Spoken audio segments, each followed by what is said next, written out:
Hi everyone, and welcome to the channel. So आज हम बात करेंगे about the most important Viva questions जो आपसे पूछे जा सकते हैं from SQL. So SQL एक ऐसा टॉपिक है जो आपके पास CS में भी है as well as IP में भी है, ठीक है?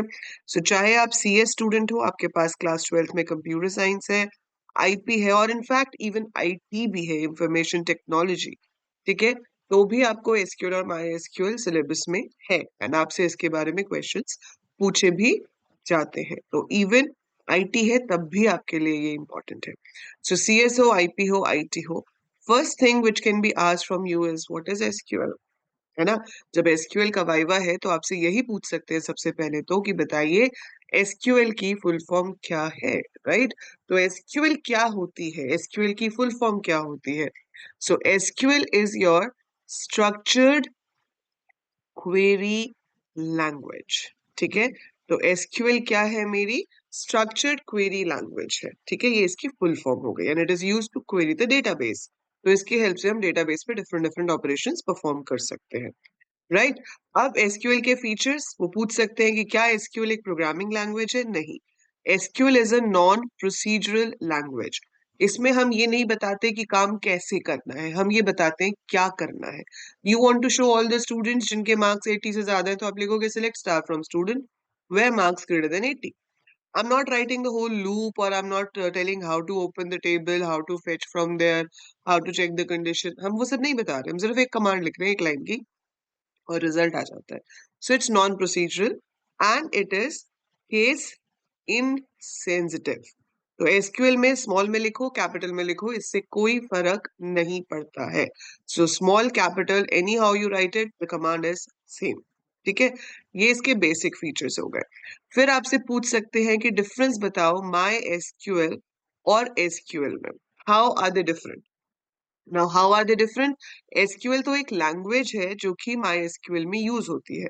माई एसक्यूएल क्या है? It is a DBMS, that is a database management system.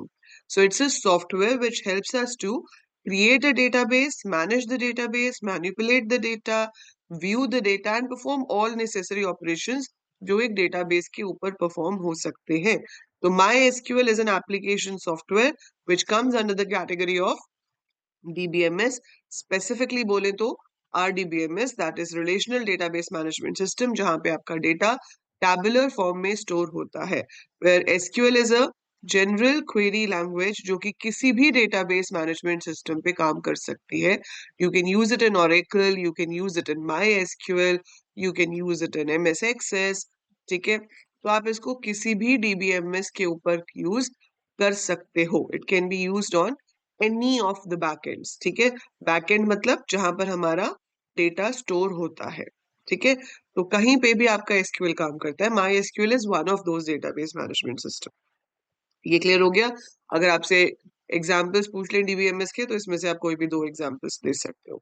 सो ये तो हो गया एसक्यूएल क्या होती है, how it is different from my SQL and what are the examples of database management systems, ठीक है? अब आता है नेक्स्ट। नेक्स्ट क्या है हमारे पास कि जब हम एसक्यूएल के अंदर आ गए तो एसक्यूएल के अंदर भी आपको दो अलग अलग पार्ट्स करने हैं। एक है डीडीएल और एक है डीएमएल। तो आपसे वाइवा में सीधे यही पूछ सकते हैं कि फुल फॉर्म बताओ डीडीएल की, ठीक है? या फुल फॉर्म बताओ डीएमएल की, या आपसे सीधा डिफरेंस पूछ सकते हैं कि डिफरेंस बताओ डीडीएल और डीएमएल कमांड्स में क्या होता है। तो फुल फॉर्म क्या होती है? डेटा डेफिनेशन लैंग्वेज, ठीक है? So this is the full form of DDL. Full form of DML is data manipulation language, ठीक है? डिफरेंस क्या है? डीडीएल के अंदर वो सारी कमांड्स होती हैं which are used to create the database and the tables inside it and manage the structure of the table, ठीक है? जबकि डीएमएल में जो कमांड्स होती हैं those are related with the data stored inside the table. So table में जो data है उस पे आपको काम करना है तो वो डीएमएल में आता है। आपसे एक दो कमांड्स बोल के पूछ सकते हैं कि बताओ ये कमांड डीडीएल है या डीएमएल है। सो अगर आप सिर्फ डीएमएल भी याद रख लेते हो, डीडीएल आपको ऑटोमेटिकली याद हो जाएंगी। सो डीएमएल के लिए we have a very simple thing called SIDU. SIDU is select, insert, delete, update, ये चारों कमांड्स डेटा मैनिपुलेशन लैंग्वेज है। आजकल लोग सिलेक्ट को डीक्यूएल भी कहने लग गए हैं, that is data query language. ठीक है, बट अदरवाइज ये चारों डीएमएल के अंदर आती हैं। इसके अलावा जो भी कमांड हो, क्रिएट टेबल है, ऑल्टर टेबल है, ड्रॉप टेबल है, क्रिएट डेटाबेस है, यूज है, डिस्क्राइब है, whatever command you have, all that comes under DDL. तो अगर आपसे पूछा जाता है कि बताओ कौन सी कमांड डीडीएल है या डीएमएल है, तो ये चार डीएमएल है। इसके अलावा जो आपने कमांड सीखी है 12th में, वो आपकी डीडीएल कमांड्स है। ठीक है, सो ये आपका हो गया डीडीएल डीएमएल का डिफरेंस। इसके आगे चलते हैं, डिफरेंसेस बहुत पूछे जाते हैं वाइवा में। ठीक है, इसके बाद जब हम टेबल क्रिएट करने लगते हैं तो उसके लिए क्रिएट टेबल कमांड होती है, वो सबको पता है ना। क्रिएट डेटाबेस होती है डेटाबेस बनाने के लिए, क्रिएट टेबल टेबल बनाने के लिए। डेटाबेस को एक्टिव करने के लिए वी हैव यूज कमांड। आप जब आप डेटाबेस बना रहे हो, आपने टेबल बनाना है उसके अंदर, तो उसमें डेटा टाइप्स होते हैं। इसके अंदर बहुत ही इंपॉर्टेंट जो डिफरेंस पूछा जाता है वो है कैर और varchar का। आपसे ये पूछ सकते हैं कि what is the difference between char and varchar data type. So char क्या है? फिक्स्ड लेंथ स्टोरेज है, ये वेरिएबल, तभी इसके आगे var लिखा है ना। ये कैर है, ये varchar है, मतलब ये वेरिएबल लेंथ है। इसमें मेमोरी वेस्ट हो सकती है, इसमें no memory wastage is there. अब उसके लिए आप जब वाइवा में बोलोगे, जब बता रहे होगे, तो आप एक्सप्लेन कर सकते हो कि for example if you declare something as char 50, so it will occupy 50 spaces in any case whatever you store. लेकिन वैर कैर में क्या होता है कि if I have taken varchar 50, that means the maximum size is 50, but how much it will occupy depends on the value what we are storing in it.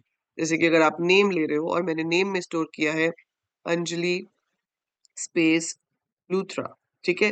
So 6 letters इधर है, 6 इधर है, 12 और एक स्पेस हो गया 13। सो 13 तो spaces में मेरे कैरेक्टर्स आ गए और उसके पीछे 37 ब्लैंक स्पेसेस आएंगे, लेकिन वो जगह पूरी की पूरी 50 ऑक्यूपाई करेगा। वेर एज वैरकैर क्या करेगा, इट विल ऑक्यूपाई ओनली 13 और बाकी के 37 जो है वो फ्री हो जाएंगे, can be use for some other purpose. तो मेमोरी वेस्टेज नहीं होती है। ठीक है, वैरकैर की प्रोसेसिंग थोड़ी स्लो होती है क्योंकि उसको हिसाब किताब रखना पड़ता है, कितना यूज हुआ, कितना फ्री हुआ। ठीक है, इसकी इन कंपैरिजन फास्टर प्रोसेसिंग होती है। तो ये आपको डिफरेंस याद रखने हैं, कैर और वैरकैर। ये viva as well as theory paper के पॉइंट ऑफ व्यू से भी बहुत इंपॉर्टेंट क्वेश्चन है। So that is the difference between char and varchar data type. So what is the difference between char and varchar data type is important question for Viva. Another important question for differences is difference between alter table and update command. ठीक है, so पहला difference, alter table is a DDL command, update is a DML command. Alter table से हम क्या करते हैं, we modify the structure of the table. दोनों का काम modify करना है। So alter क्या करता है, modifies the structure of a table by adding or removing a column. आप नया कॉलम ऐड कर सकते हो, पुराने कॉलम्स को डिलीट कर सकते हो, उनके डेटा टाइप को चेंज कर सकते हो। अपडेट क्या करता है, it modifies the data stored in the table. इससे ना तो कोई नया रो कॉलम ऐड डिलीट होता है, ना तो नई रो ऐड होती है, ना कॉलम ना डिलीट होता है। ठीक है, सो ये सिर्फ जो डेटा पड़ा है उस डेटा की जगह भी दूसरा डेटा पुट कर देता है। So modifies the data stored in the table. ठीक है, फिर आपसे ऐसे क्वेश्चंस भी पूछ सकते हैं वाइवा में, which command is use to add a new column to the table. So which command is use to add a new column, answer will be alter table. Which command is use to add a new row to a table, that will be insert into, है ना। सो जब आपको एक नई रो add करनी है, एक नया रिकॉर्ड ऐड करना है, तो हम इंसर्ट इनटू यूज करेंगे, लेकिन नया कॉलम ऐड करने के लिए ऑल्टर टेबल। सिमिलर वे आपसे पूछ सकते हैं, which command is used to delete an existing column from a table? Answer will be again alter table, क्योंकि कॉलम डिलीट करना है तो वो भी ऑल्टर टेबल से ही होगा। लेकिन which command is used to delete a row from a table? That will be delete. तो रो इंसर्ट करने के लिए इंसर्ट इनटू है, डिलीट करने के लिए डिलीट है, लेकिन कॉलम चाहे आपको ऐड करना हो चाहे रिमूव करना हो, you have to use alter table command. ठीक है, तो इस चीज का आप ध्यान रखेंगे। इसके बाद रेयर है बट पूछ सकते हैं, ड्रॉप टेबल और ट्रंकेट टेबल में डिफरेंस। तो drop table deletes the complete table along with the data. Truncate table से सिर्फ टेबल के अंदर स्टोर्ड डेटा रिमूव हो जाता है, खाली टेबल का स्ट्रक्चर मेमोरी में रह जाता है जिसको हम दोबारा से यूज कर सकते हैं। ठीक है, अब आगे बढ़ते हैं। आगे हमारे पास आ जाएगा व्हाट इज प्राइमरी की। Very typical question. इसको सीधा भी पूछ सकते हैं व्हाट इज प्राइमरी की, या आपसे पूछ सकते हैं what are constraints. So constraints क्या होते हैं? Restrictions imposed on the columns of the table। ठीक है, अगर आप किसी चीज को प्राइमरी की बना देते हो तो उस पे कंस्ट्रेंट क्या हो जाता है कि उसको खाली नहीं छोड़ सकते, and it can not be duplicate, it has to be unique. जबकि ये दोनों कंस्ट्रेंट्स हमारे पास अलग से भी होते हैं, तो हम किसी कंस्ट्रेंट को अलग से भी दे सकते हैं। जैसे कोई कॉलम है जो मुझे चाहिए कि खाली नहीं छूट सकता, जैसे नेम है, I can't leave it blank, पर डुप्लीकेट तो हो सकता है, मल्टीपल लोगों का नाम सेम हो सकता है, बट ऐसा नहीं होगा कि किसी का नाम ही ना हो। So I can give not null constraint there. Similar way email ID, हो सकता है किसी का हो ही ना, पर अगर किसी का ईमेल आईडी है तो दो लोगों का सेम नहीं हो सकता। So we can give unique over there. तो ये कंस्ट्रेंट्स आपको पता होने चाहिए। डिफॉल्ट वैल्यू दे सकते हैं हम। ठीक है, फॉरेन की डेफिनेशन आपको पता होनी चाहिए। It's used to link two tables. जहां पे भी आपको प्रॉपर डेफिनेशन अगर बतानी नहीं आ रही है वाइवा में, कई बार ऐसे हो जाता है कि एग्जामिनर ने आपसे पूछा, ठीक है, व्हाट इज फॉरेन की। अब due to stress, due to anxiety, आप एग्जैक्ट डेफिनेशन नहीं बोल पा रहे हो, है ना, आपको याद नहीं आ रही है। या कई बच्चे कोशिश करते हैं कि नहीं, हमें इंग्लिश में ही आंसर देना है, हम हिंदी में नहीं बोलेंगे, इंप्रेशन खराब हो जाएगा। ऐसा कुछ नहीं होता। वाइवा आपको जो लैंग्वेज सही लगे आप दे सकते हो। कोशिश करो जिस लैंग्वेज में आपसे टीचर पूछ रहे हैं उसी में आप आंसर करो। अगर वो आपसे पूछ रहे हैं फॉरेन की क्या होती है, आप हिंदी में बोल सकते हो। But if there asking what is foreign की, या आपसे नॉर्मल कन्वर्सेशन इंग्लिश में कर रहे हैं, तो you try to give answer in English. But ऐसा नहीं है कि इंग्लिश के चक्कर में आप आंसर ही गलत दे दो। सो जो आपको कन्वीनियंट लगता है आप उसमें आंसर दे सकते हो। एंड अगर डेफिनेशन याद नहीं भी है तो गिव एन एग्जाम्पल।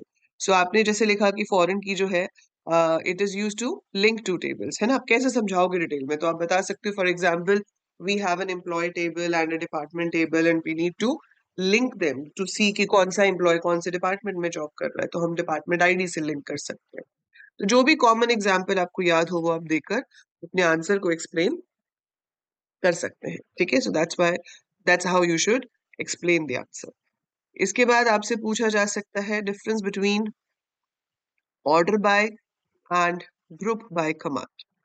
ठीक है, सो ऑर्डर बाय और ग्रुप बाय में क्या डिफरेंस होता है? काफी बच्चे इसमें कंफ्यूज रहते हैं, मुझे नहीं समझ आता क्यों कंफ्यूज रहते हैं। नाम से ही समझ आ रहा है, ऑर्डर बाय का मतलब है एक ऑर्डर में लगाना। ऑर्डर क्या होता है? इंक्रीजिंग ऑर्डर या डिक्रीजिंग ऑर्डर, है ना। तो इंक्रीजिंग या डिक्रीजिंग ऑर्डर में लगाने के लिए हम ऑर्डर बाय यूज करते हैं, जिसको हम सिंपल वर्ड्स में कहते हैं सॉर्टिंग ऑफ डेटा।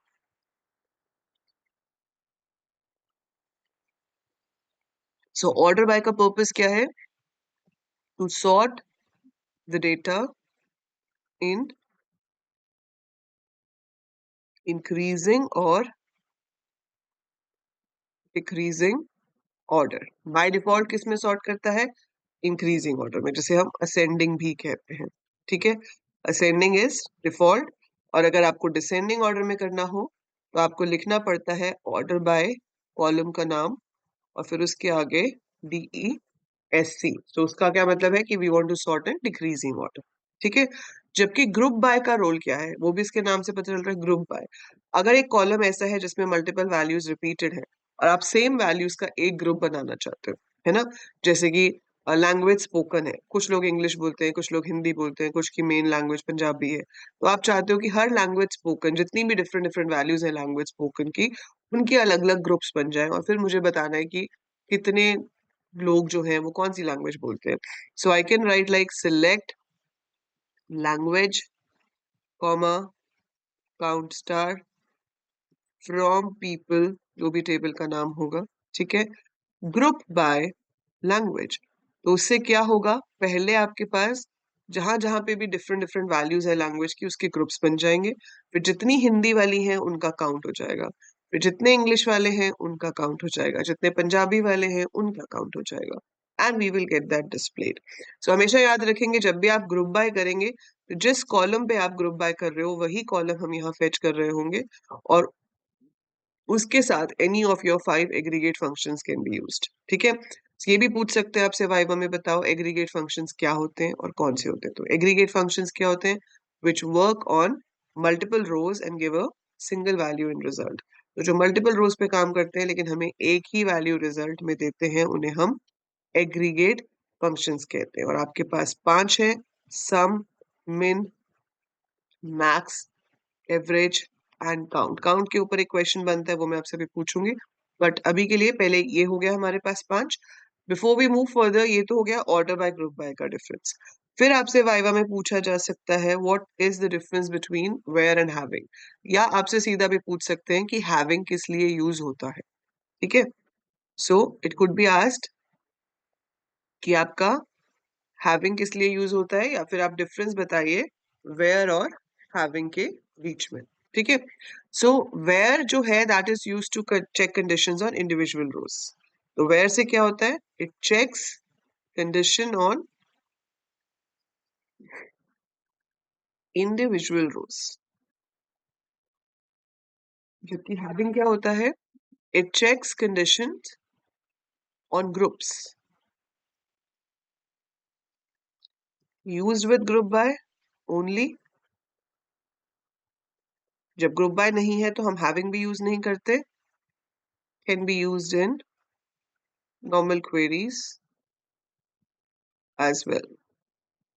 मतलब ये ग्रुप बाय है वहां पे भी लग सकता है और बिना ग्रुप बाय के भी लग सकता है। It is executed before the groups are formed. Groups बनाने से पहले ग्रुप वेयर क्लॉज जो है वो काम कर लेती है, तो इसीलिए इसको हम लिखते भी ग्रुप बाय से पहले। ठीक है, and it is executed after the groups are formed. और इसीलिए इसको हम लिखते भी कहाँ है, कहाँ लिखते हैं इसको हम, ग्रुप बाय के पीछे, है ना। So group by language having count star greater than 2, कुछ भी ऐसा जो भी आप लिखना चाहो। तो जो कंडीशन है वो हमेशा ग्रुप के बाद आती है, और आप नोटिस करोगे कि इसकी कंडीशन में हमेशा पांचों में से कोई एग्रीगेट फंक्शन यूज हो रहा होता है, जबकि वेयर में आप एग्रीगेट फंक्शंस को यूज नहीं कर सकते। ठीक है, सो ये डिफरेंस हो गया वेयर और हैविंग के, again very important from theory as well as viva point of view. ठीक है, अब मैं आपको काउंट का पूछ रही थी, तो आपसे काउंट में ये पूछ सकते हैं कि काउंट, और यहाँ पर मैं कोई वैल्यू लिख दूं जैसे कि सैलरी, और काउंट स्टार में क्या फर्क है। ठीक है, तो इसमें क्या फर्क है कि जो काउंट स्टार है ये मुझे क्या देगा, कार्डिनैलिटी ऑफ द टेबल। मतलब it will tell me the total number of rows, चाहे कहीं पे कितने भी नल हो वो मैटर नहीं करता, it gives me the cardinality of the table कि रोज कितनी एग्जिस्ट करती है। सैलरी क्या करेगा, it gives me the count of not null values in the salary column. जहां जहां पर भी आपके पास नल है वो काउंट नहीं होगा, जहां पे नल नहीं है सिर्फ उन्हीं को काउंट करेगा, और हमारे पास एक नंबर आ जाएगा। जैसे अगर 10 रोज हैं तो इसमें 10 आएगा, लेकिन उसमें से दो में सैलरी में कुछ नहीं था, तो यहाँ 8 आएगा।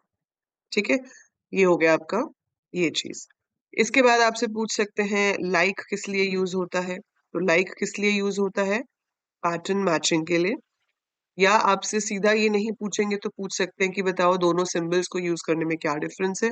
सो percentage is use to represent zero और मोर अननोन कैरेक्टर्स।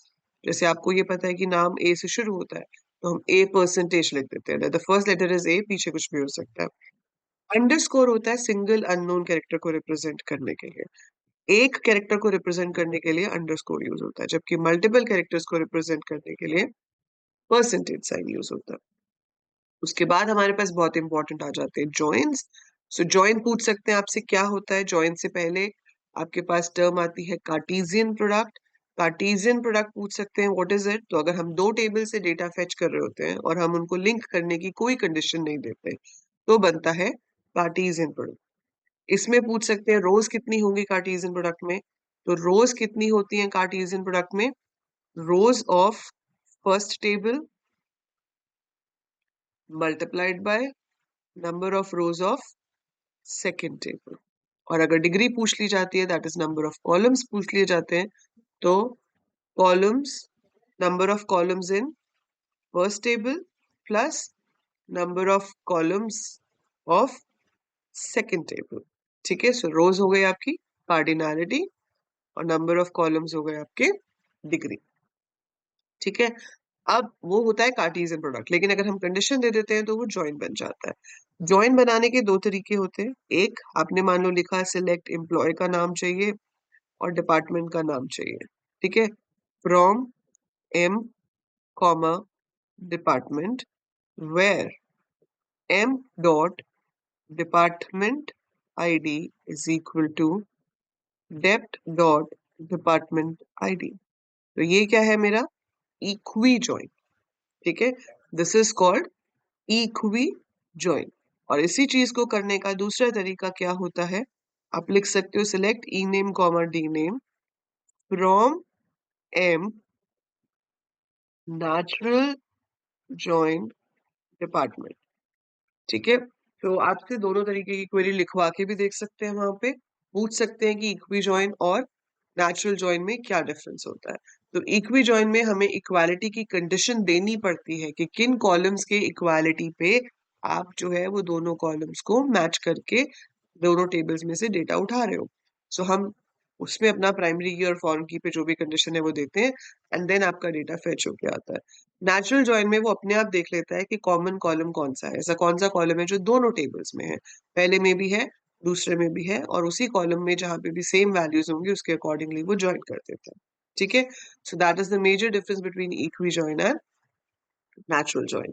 बाकी जिस कॉलम के ऊपर कंडीशन लग रही है, अगर मैंने यहाँ select E name comma D name ना लिखा होता, सिलेक्ट स्टार लिखा होता, तो आपका डिपार्टमेंट आईडी इक्वी जॉइन के केस में दो दो बार दिखाता, वो एम्प्लॉय टेबल से लेके भी दिखाता उसको और डिपार्टमेंट टेबल से लेके भी दिखाता। But in case of your natural join, it is displayed only once. So the common column is displayed only once, not twice. Whereas in equi-join, it is displayed twice. तो ये दो differences हैं जो आपको लिखने होते हैं in case it comes in theory, और अगर वाइवा में पूछा है तो आपको ये differences बताने हैं, ठीक है। तो ये हो गए आपके जॉइंस। बाकी देखो कुछ भी पूछ सकते हैं, है ना।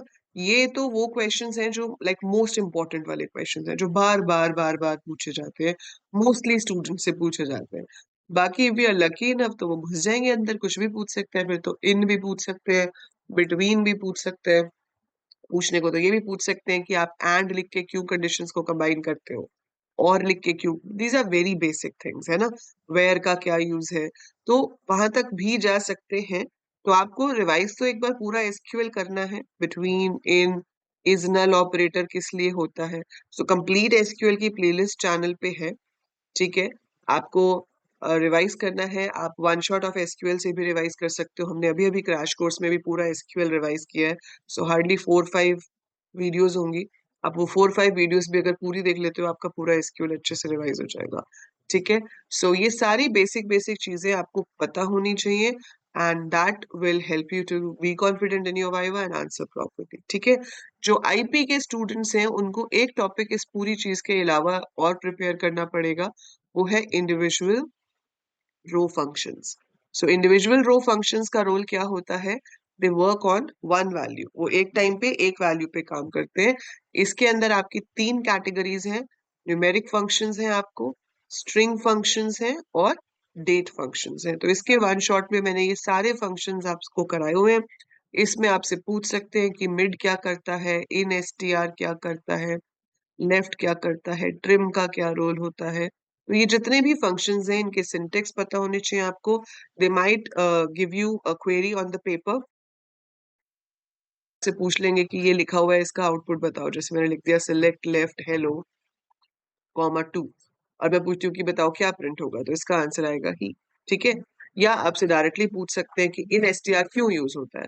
तो इन एसटीआर यूज होता है to search a string inside another string and it returns the position of its first occurrence, जहां पे वो पहली बार मिलता है वो उस पोजीशन को रिटर्न करता है।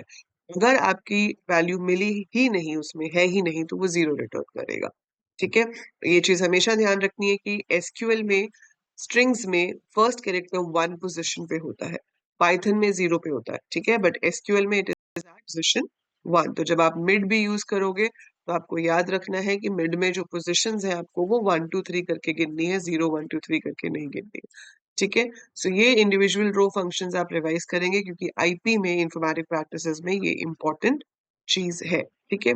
So that is what you have about SQL Viva questions, ठीक है। So SQL का I have common video, और पाइथन की ऑब्वियसली सीएस और आईपी की दोनों की अलग-अलग होगी। एंड अनदर थिंग इज़ आपको कंप्यूटर नेटवर्क्स वैसे तो नहीं पूछा जाता है, but depends on the examiners mood, they can ask you questions from computer networks as well. तो आप ये नहीं सोचेंगे कि वो तो थ्योरी चैप्टर है, उसमें से तो कुछ नहीं पूछेंगे, ऐसा नहीं है। वाइवा आपके पूरे सब्जेक्ट का होता है, so it is quite possible कि वो आपसे कंप्यूटर नेटवर्क के कुछ बेसिक क्वेश्चंस भी पूछ सकें, जैसे कि लैन, मैन, वैन, पैन की फुल फॉर्म बताओ, या यहाँ पर कौन-सा नेटवर्क यूज़ होगा, या आपसे पूछ सकते हैं which is the fastest transmission media, या एक स्पेसिफिक डिवाइस के बारे में पूछ सकते हैं, रिपीटर, राउटर, या स्विच और हब में क्या डिफरेंस होता है, फायरवॉल क्या होती है। So very very basic questions जो हैं वो आपसे पूछे जा सकते हैं। तो अभी आपने 2-2 प्री बोर्ड्स दिए हैं, है ना? Most of you have given 2 pre boards. कोई स्कूल होगा जिसने सिंगल प्री बोर्ड लिया होगा। तो सारे स्कूल्स में 2-2 प्री बोर्ड्स हुए हैं। मैंने क्रैश कोर्स में कंप्यूटर नेटवर्क 2 क्लासेस में पूरा रिवाइज कराया है। So please watch that once before your viva, ताकि अगर उसमें से भी कुछ पूछ ले तो आप ब्लैंक ना बैठे हो, आप भूल ना गए हो कि अच्छा ये तो बहुत टाइम पहले पढ़ा था, अभी याद नहीं आ रहा है। थ्योरी है, हो जाता है। फुल फॉर्म्स को गो थ्रू कर लेना एक बार, ठीक है? सो अपनी तरफ से फुल्ली प्रिपेयर जाओ, क्योंकि वाइवा ही एक्सटर्नल एग्जामिनर के सामने आपका इंप्रेशन देता है। सो ये तो हो गए आपके important questions from SQL. Just give a small reading, brief reading to your computer networks as well. So next video में मिलेंगे with the Python specific questions for IP as well as CS. You will get 2 separate videos. And I think इससे बाहर कुछ पूछा नहीं जाना चाहिए आपसे. All the very best. Take care and I'll see you soon.